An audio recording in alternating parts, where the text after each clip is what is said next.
Well, behind me up there, you'll see two shells, and one big one, that's the shell that goes in this one. Guys are saying, well, you can use this one. They got them over at cheaper than dirt. They got them over there. I said, no, you're not going to find these bullets for this thing. No, that's not going to be found anywhere. I found one place, and it's the only one you can find it, and I just bought them today. And they are not cheap. It's the only place that has them. It's Collector Rifle and Ammo Incorporated, and it comes from KYNOCH is the outfit. It's a German outfit that makes it. It's the last known supplier of these, and they were actually manufactured now. And if you can't see that, I don't know. See the price? That is for 10 bullets. 10 bullets cost that much. With shipping, it's $74. So $74.66. So bullets for this are going to be $7.46 a shot. That's what it's going to cost. So don't say that I don't do stuff here on YouTube for everybody, because yeah, if I found one that was in good enough shape to shoot, and if I could find the ammo, then I was going to shoot it. Now the other ones I have, the 1878s, they were never in good enough shape. This one there's no two ways about it. This will work. There's no possible way it's going to not fire. And but the only thing is, the ammo comes from New York, and I have no idea how long it's going to take to get here. So if it does, hopefully we're still going to have good weather. Oh, and I got a dog that just jumped up here. This dog's been driving me crazy today. Next door, he finally noticed that the chickens, they have the 3 chickens and 1 duck in their yard. Apparently their chicken coop has not shown up yet, so they have it wired up, and it's right behind, they got chicken wire right behind my fence. So Goofus over here, he has to go ahead and bark at the chickens and the 1 duck. Why they have 1 duck and 3 chickens, I have no idea. But anyway, oh, and his face, notice his face? I've cut all his fur off his face. Good reason for that. Chuckles got into a bowl of chili. Had it all over his face. What a goofball dog. Anyhow, so yeah, so I had to get out the old clippers and do the zip zip around the old nose in the face. It's all right, he needs to clip out all the way around, but it's still pretty cool right now. It still has not warmed up yet. So we're going to see what's going on there. And then I've been doing a lot of work today. I haven't gotten back to the radio at all either. And actually, oh, let's see what you get at. Let's see. This was something I sent to my brother I found.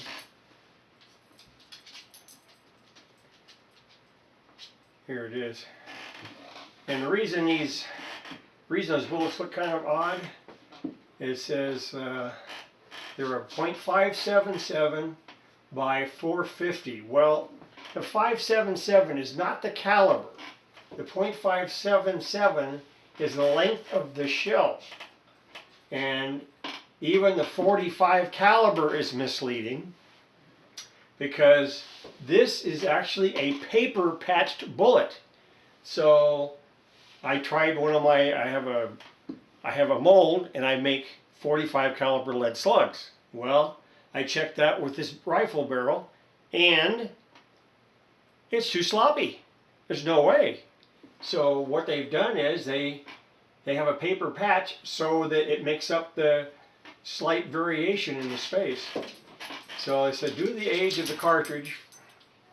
Factory 577 by 450 Martini Henry ammunition can be very difficult to obtain. It is possible to find an occasional box of factory loaded ammunition at gun shows and on the internet. It is usually very expensive on the rare occasion when you do find it. Yeah, tell me about it. $60, and that's for a box of 10. They don't come in a box of 20 like normal regular rifle shells do. Because of the difficulty in obtaining the ammo, hand loading the 577 by 450 is the way to go. Well, not for me, it's not. I've looked at the YouTube, and the guy that actually cleaned the same amount of these guns, even one of these, was Ginsboy 2003. And if you go back and take a look at what it takes, you have to go ahead and get a 24 gauge shell. Then it's got to be trimmed down, and then on top of that it's got to be annealed, and then on top of that it has to be formed so that it has that shape.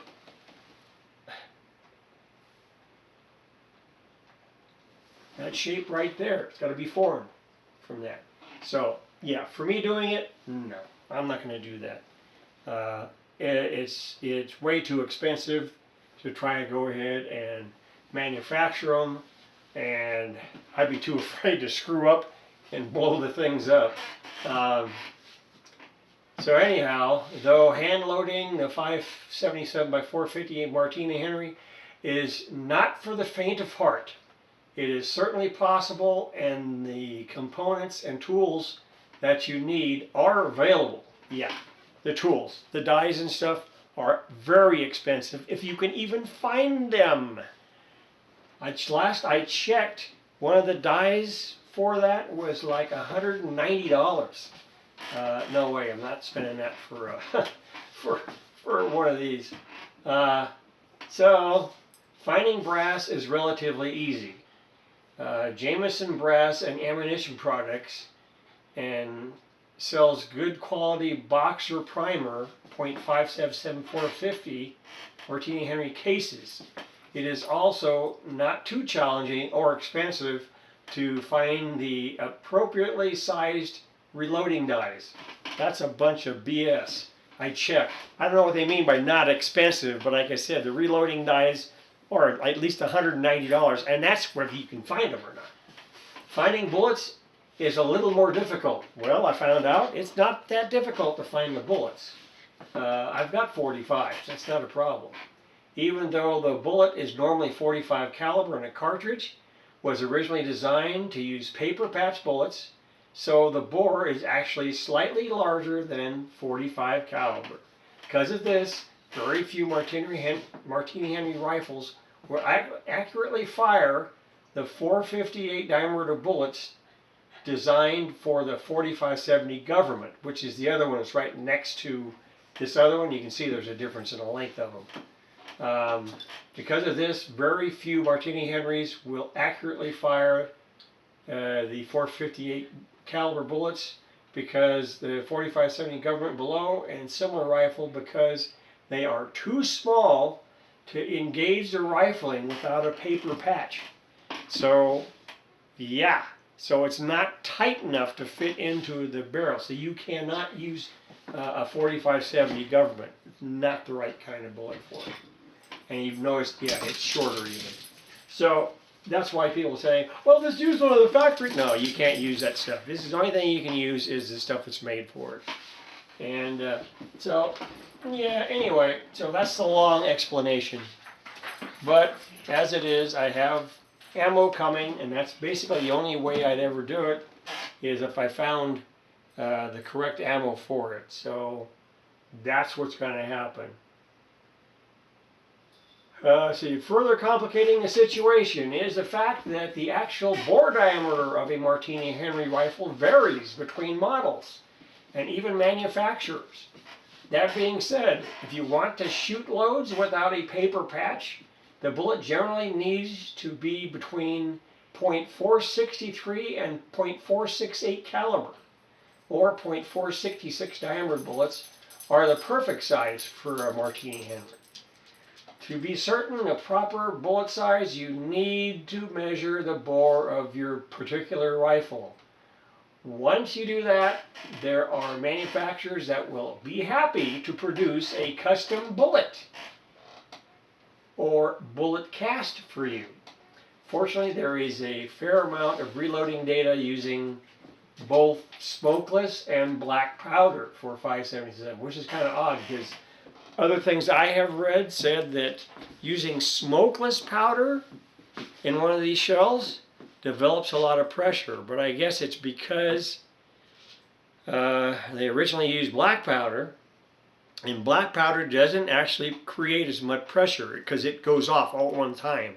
Or smokeless powder, it goes gradually. So anyhow, the deal with that is the powder would definitely, cause some trouble but because this has a kind of a sloppy fit to it, or is paper patched, they said, yeah, well, it probably won't create as much pressure, but who knows? I've seen other things where guys said, oh, don't use any